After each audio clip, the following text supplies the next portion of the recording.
Okay, good morning everyone. The training we're going to start with today is the Anti-Violence in the Workplace training. It obviously piggybacks with the training you just had on active shooter. So I want to mention a little bit about our initiative. The training requirements for anti-violence in the workplace came about a few years back because of a highly publicized death of a social worker up on the North Shore.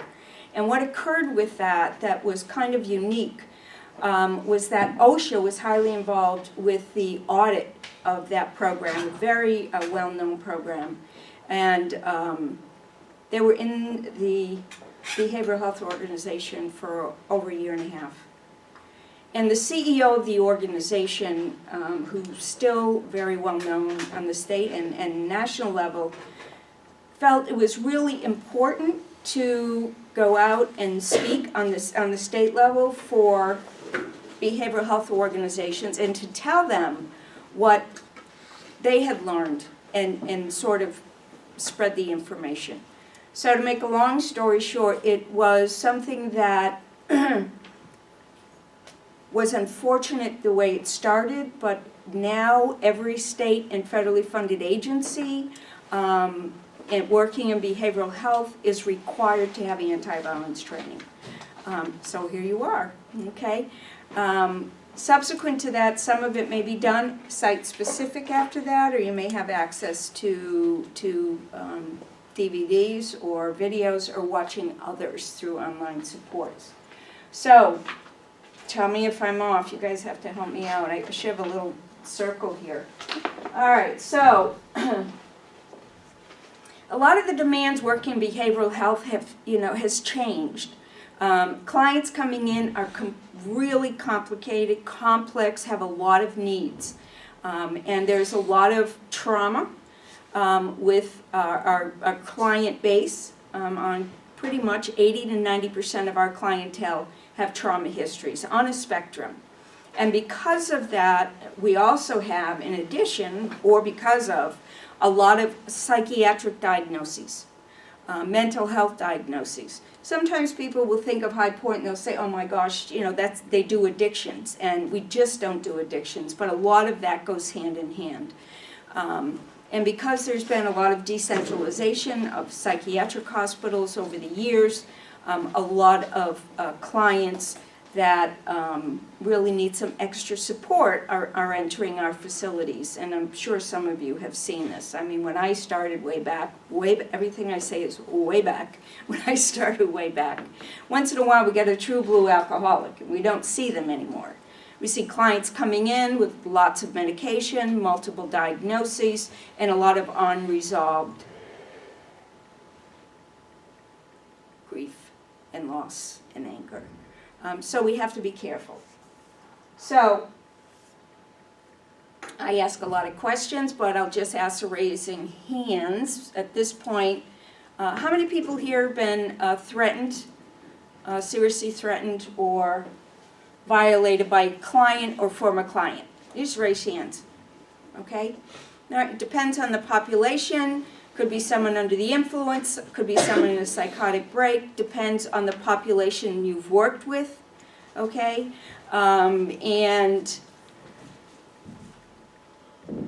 how many people have been threatened or your property violated by an employee or a former employee? Anybody? Raise the hands. I haven't had that yet, but I see, okay. All right, because, and I guess that's why you would ask about the scan key deactivation, very important. So it's all part of our anti-violence initiative, okay? These are all the agencies that oversee most behavioral health and hospital-based programs. That includes everything that we do. OSHA is involved now, like I said. We've got the Joint Commission, or the old-fashioned name JACO, which is required most accreditation for hospitals that we also are involved with. And this is the OSHA General Duty Clause. In any industry, in any corporation, company, organization, OSHA is required to oversee and make sure that workplaces are free of hazardous situation as best they can, and to make sure employees are safe, which you just heard about, right? How to get out, where the fire extinguishers are, et cetera, et cetera. Subsequent to the regulations that formally came into place probably about 3 years ago, active shooter training was mandated probably a year ago in December. And from my point of view, from an HR point of view, we were asking about that and looking at that because we do sit on the HR committee on the state, and many HR individuals, and we were involved with the initiation of the regulations. So it's unfortunate, but this is the world we live in, you know, and a lot of things we didn't have to be concerned about today. So I'm sitting there going, oh my gosh, this is the first training, the shooter training. If I was starting, it would be like, oh my gosh, maybe we should rotate it a bit. I don't know. We see this on the television. We see it on social media. What's going on out there? I'm not going to go through all the slides today. Obviously, most of the trainings that are listed this week run 2 to 3 hours, so I'm just going to give you some of the overview here. But this is the definition of the workplace. It's not just the facility you work at, and I have staff that say, oh my, I feel safe when I'm in the facility, but once I leave, once I'm out there after second shift or third shift and I'm walking into a downtime community, I don't feel safe. So driving, high risk. I don't think any employee here is working in the homes, in the community that I recall, but we have about 160 employees offering services for clients in the community or in their home. Very high risk situation to walk into homes. So it's everything we do. Here's our definition. Ta-da! All right, we included threats and bullying in our definition and in our anti-violence policy, which we have 800 policies on the internet. So the expectation is that you review them this week, and when you come back on Thursday, you'll have a test. I'm only kidding. But if you ever want to look at any policy, and a lot of times, if you have a millisecond, you may want to. This one is on the internet under HR. Because we see a lot of times these kinds of interactions of bullying, harassment, stalking may precede an actual acting out situation. Right? And what goes on with social media is unbelievable in regards to at-risk situations employees have encountered. A lot of time when the regs came out, it's natural for organizations to say this will never happen here. And sometimes we have to look at that because it's been happening in a lot of organizations. And even here, we said, well, a lot of these things won't happen, and sometimes they have happened. And we've been better prepared than we have for years ago. So it's not just with clients or former clients, okay? It could be clients in the community. It can be clients who are under the influence. It can be employees, okay? Or former employees, disgruntled employees. Maybe someone who's been let go and doesn't agree with it, okay? It can be by family members who a lot of times are not happy campers coming in to visit or feeling a lot of anger toward the person who's hasn't taken care of their addiction history, their psychiatric history. And it can be by personal things coming in the workplace, which is stalking, okay, and domestic violence, which may filter into the workplace. So this takes a lot of different forms. And one of the things that we try to do is to make sure that employees are aware that we don't take any of this lightly. When the regulations first started, we brought and got a grant to bring a couple of safety consultants, and we went to every single location that we have, which right now is about 30, okay? And we did risk assessments, and we distributed surveys on confidential surveys to staff on what would make you feel safe in the workplace. And we collected about 800 of those and compiled them, and they were sent to the divisional vice presidents, the program directors, and the safety committees, which we have in every area. And some of the things that were put in place, and some of the things we did and spent almost $1 million up to this point in time, were based on employees' suggestions, right? So there was a lot of things that happened, you know, going to a site and seeing that there was one camera out, and they'd say, let's stand there. And what would happen is the staff would come out not knowing who was there and open the door, which could have been anybody there. We went to sites, and some of the locations we took locks off doors, so staff couldn't be locked in an office. We created half doors so clients weren't coming into reception areas or medication areas. We provided like smoked windows so staff couldn't see or clients couldn't see outside. We put in very sophisticated camera equipment that there can be almost 16 shots showing on a system that can be monitored. I'm trying to think of other things we did. I mean, even if we look at the administration office, I mean, you know, we have HR there, we have payroll, we have all the dollar signs, money coming in, money coming out.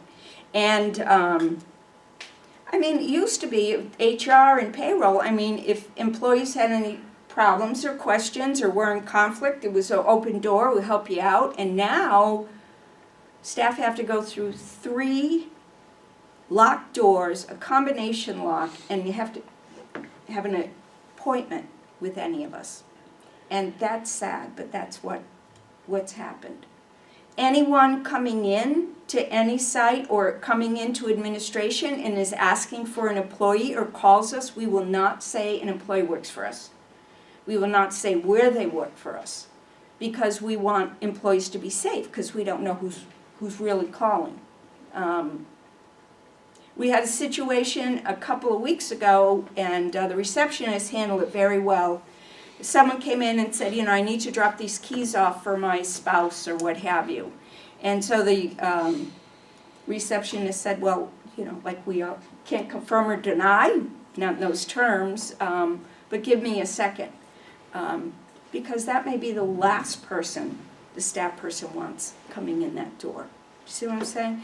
Your safety is paramount, and there's been a large commitment. Actually, this month we have placed on the intranet safety surveys, confidential safety surveys, which will also be compiled by site and sent up. The scan cards, the fobs, all instituted. Taking last names off badges, all instituted. Taking last names off extension lists, right? Recommending no one disclose to clients your last name. Legally, we're not required to disclose our last name unless there's a formal complaint from a client. And I know with my clients, I do not disclose my last name because individuals can find out, right, where we live, where we work, maybe where our children go to school. So even relocating desks so staff can exit easily. You get my drift, right? Okay? So where you go, it's important. I know for me working outpatient in the evenings with very, very few staff, and some of you in residential will be the same. Like I said, it's kind of scary. You know, to make sure the keys are working, you don't have your back to the door, and it's thinking outside the box, okay? All right. These are some high-risk industries. This is what we do, right? This is what we do. We work in high crime areas. We have now detector wands for anytime a client is out in the community and they come back, or family members visiting have to be ensure that they don't have any weapons. Now, we know anything can be a weapon, right? And we understand that. But obviously we don't want anyone coming in with a weapon, so they'll be scanning. I'm going to show you a YouTube. I'm not, like I said, go through all of these. But harassment and bullying occurs. And it can be communicated in any way. It could be from an employee to another employee. Employees have conflicts, yes. Yes. Sometimes employees are having more conflict than clients. Okay? And so there can be difficulty with that as well. We'll talk more about it in the ethics training. It creates a hostile work environment, intimidating work environment. A high percentage of employees, wherever they work, leave because of relationship issues in the workplace or varied value systems, either with other employees they're working with or the organization they're working with.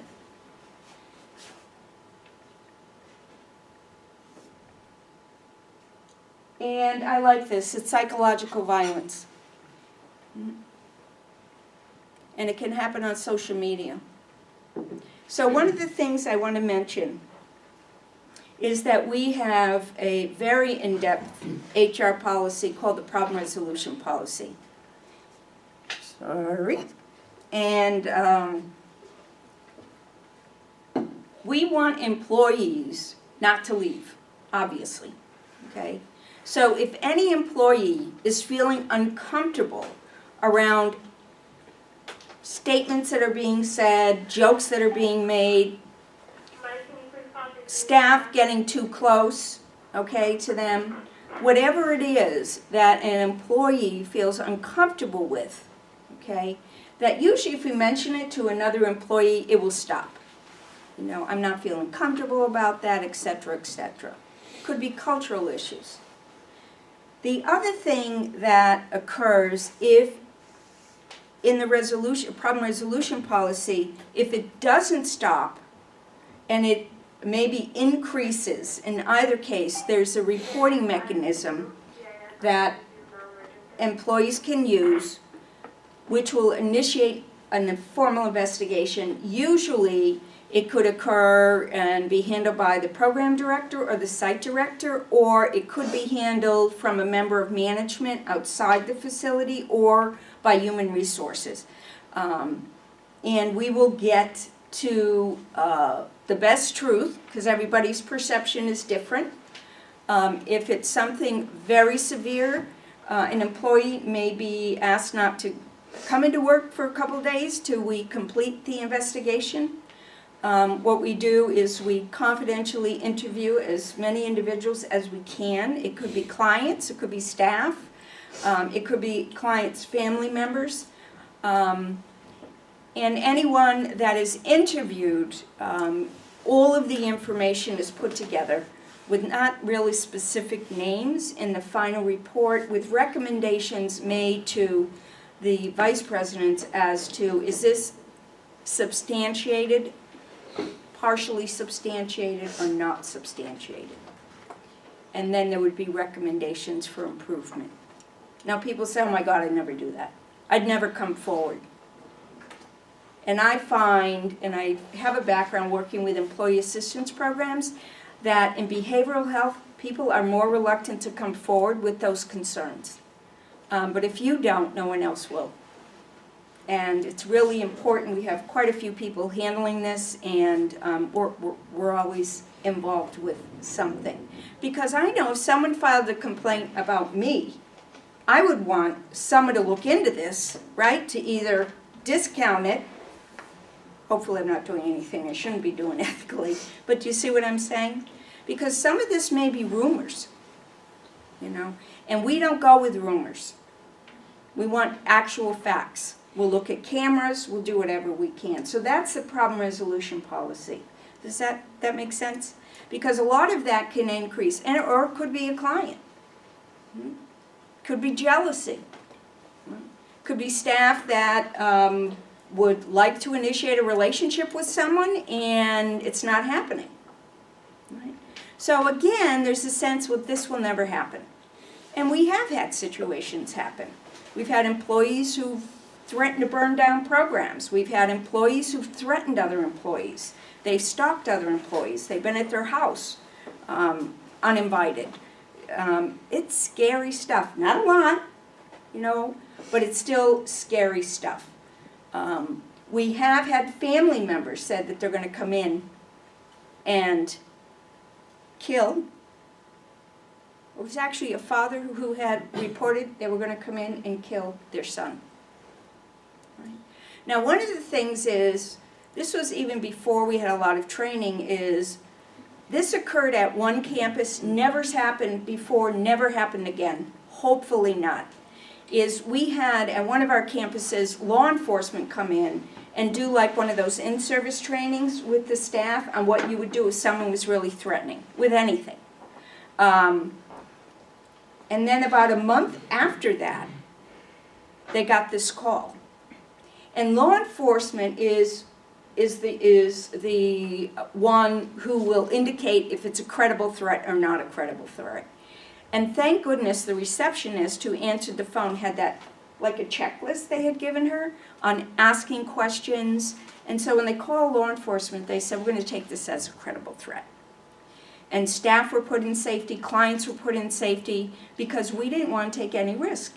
And if it's a drill, like a fire drill, we just learn by, right? And was it handled perfectly as the first? No. It was, all the staff were debriefed, the clients were debriefed, went in and looked at everything we could have done differently, but a lot was done right, right? And they actually found that gentleman's father here by the campus. You know, and here we said, look at that, look at that. All right, so that's the nature of what we're dealing with. I'm going to show you a YouTube around some of the things that can happen, like I said, in a workplace. There's no active shooter, okay? Let me get that up. The active shooter video? It's not an active shooter video. Oh, good. All right, this is not my laptop. Let me go down.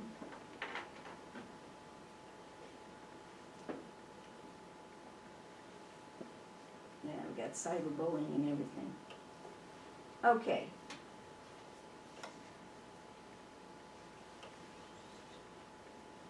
This is all hooked up with speakers. Let me see if it opens.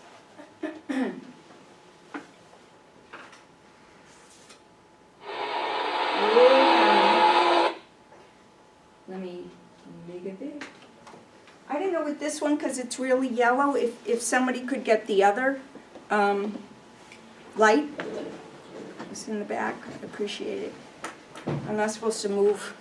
I should go back. Whoa. Okay. I'll make sure you can hear it. If not, I'll put the speakers up. It's only 4 minutes. Can you hear it back there?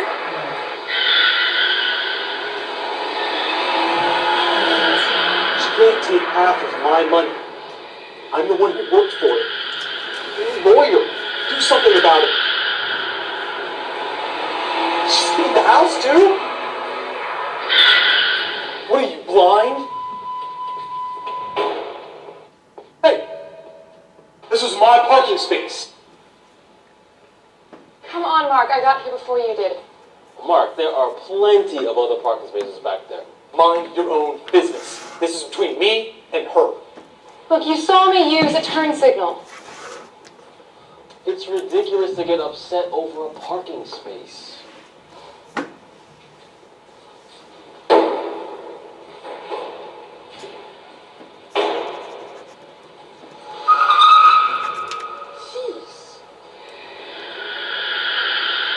You okay? Yeah.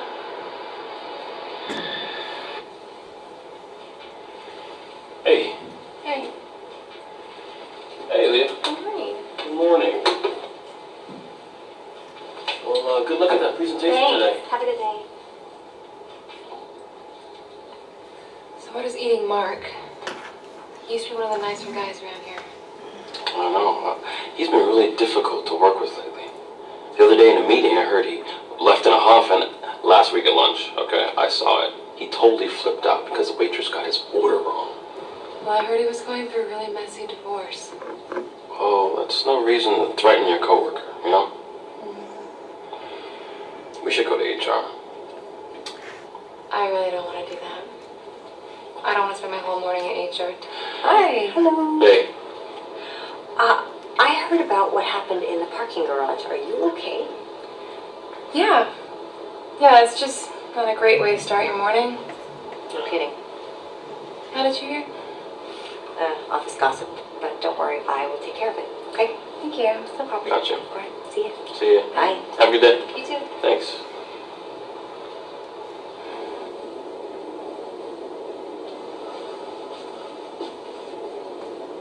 You wanted to see me? Yeah, please have a seat. I'll stand. Would you mind closing the door, please?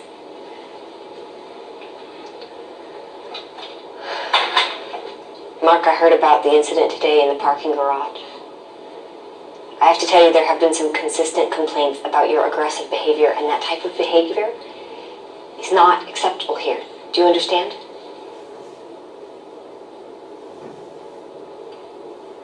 I also need to speak with you about your performance lately. Your work quality has been very poor, and we've decided that we need to place you on a probationary period of 1 month. We'll be evaluating you weekly, and at the end of that period, if we don't see some significant improvement, then there will be some serious consequences. Mark, you could lose your job over this. Fine. Do you want to discuss this further? I'm happy to answer any questions you have. No. Are we done here? Yes, we're done.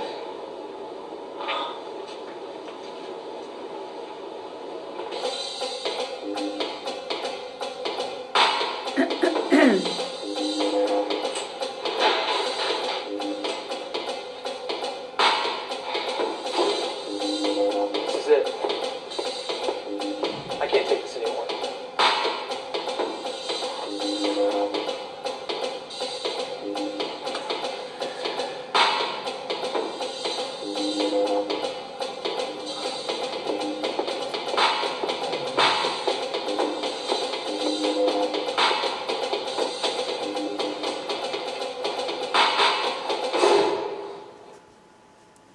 That's it.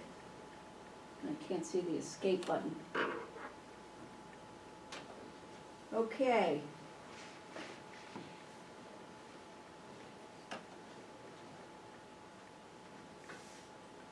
So, oh, thanks. Lights on.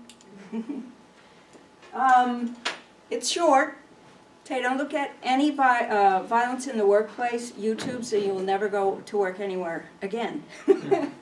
We picked this short one because for a few reasons, but looking back on what do you think could have been done differently with this situation?